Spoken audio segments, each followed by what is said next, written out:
ناصر، انت زي الفل، ما فاكش اي حاجه بقى. انا مش عايزك تدي ودنك لحد، اوعى تدي اي حاجه لاي حد. خلي كل حاجه زي ما هي، اسمع اللي بقول لك عليه. اشيائك حاجتك معاك، يعني خلي بالك احتفظ بيها. مالكش دعوه بحد. الناس دي اعداء النجاح اللي بتتكلم دي مش مباراه اللي هتحدد مستواك، مش ماتش واحد مع الزمالك اللي هيعرفنا فرقتنا عامله ازاي. احنا واثقين فيكم، ناس تانية خايفه منكم ومقلقه من دخلتكم على الدوري، وداخلين كده دخله غلط. هم خايفين، لا وضعهم مش وضعنا.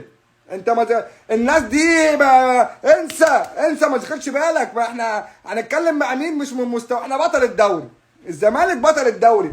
هننزل من مستوانا ونروح نتكلم مع ناس ويقول لك بقى اكل وشرب وكلام من ده. اعداء نجاح دول بيتريقوا علينا. ده يعني ايه وبعدين احنا مش عايزين نفتح ونتكلم ونقول حاجات بتحصل. مش عايزين نتكلم في الموضوع ده. في غيرنا اتغلب من برشلونه وجمهوره رجع زعلان ومعات من هناك وما اتكلمناش وطلعنا باركنا لهم والموضوع ما حصلش اي حاجه. انتوا زي الفل، ما فيكوش اي حاجه. انت هتلم اللعيبه بتاعتكم بتاعت نادي الزمالك تمرين زي اي تمرين في الدنيا، هتلاقي نفسك بقيت زي الفل. هتاخدها جري من اول بوابه نادي الزمالك في ميت عقبه، من عند بوابه النادي خدت بال سيادتك لحد ما قدشوا في الصومال تحت على طول ديريك وان واي. ما تريحش في السكه، لان انت لو ريحت في السكه ده في خطر على حياتك. الدكتور قال لو انت وصلت مقدشي بالسلامه يبقى بعد الشر في خطر على حياتك. فانت ما تريحش، انت تاخدها وان واي لحد مقدشي والصومال انت واللعيبه كلها. اول ما توصل هناك شايك وسكرك الناس هتقدرك، تاخد بعضك وتروح راجع تاني. شهر رايح وشهر جاي انت زي الفل، ما فيكش اي حاجه.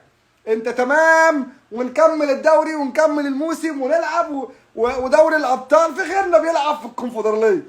يعني انت احنا انا مش عايز حد، انا مش عايزك انت، انا مش عايز يعني مش عايزكم تبقوا انا عايزك تبقى خلي بالك. احنا كده واهم حاجه اهم حاجه احنا ما نبقى يعني الموضوع في النهايه. يعني شوف انتوا هتعملوا ايه مع بعضيكم كلكم كده، اعملوا اي حاجه. انا كله بيصب في مصلحه المواطن عادي. اهم حاجه بالنسبه لي انا كعبد الله بعد ما تروح الشمال وتيجي ان احنا ما نبقاش زي الاسماعيلي في الدوري في الدرجه الثانيه. ده اهم حاجه بالنسبه لي.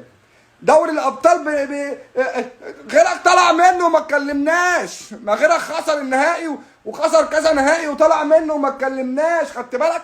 ما حدش هيتكلم معاك. اهم حاجه بالله عليكم الستر. والله ما نبغى الا الستر السنه دي. بما انكم واكلين محشي وكرنب، انت واكل الكرنبه كامله. يعني انت الحاجه حشت لك الكرنبه رز في النص وخدت بالك وراحت مدككها لك وافتح راح زقلها لك على طول، راحت نازله على طول. وبعدين الاكل عندنا بينزل، يعني خدت بالك انت بتاكل من هنا بينزل من هنا عند بقى يعني بينزل كده وتلاقي بقى اللعيبه. فيعني الحمد لله انت اهم حاجه صحتك عندنا. اهم سيبك من صحتنا احنا، سيبك مني انا عاملها على نفسي عجلت وانا سيبك مني انا عادي عادي مفيش مشكله بالنسبه لنا. اللعيبه ماشيه في الملعب مش قادره ترفع رجليها عادي، ظروف. عنده روماتيزم في رجليه جاله شد عضلي في العقد بتاعه. يعني سلام عليكم.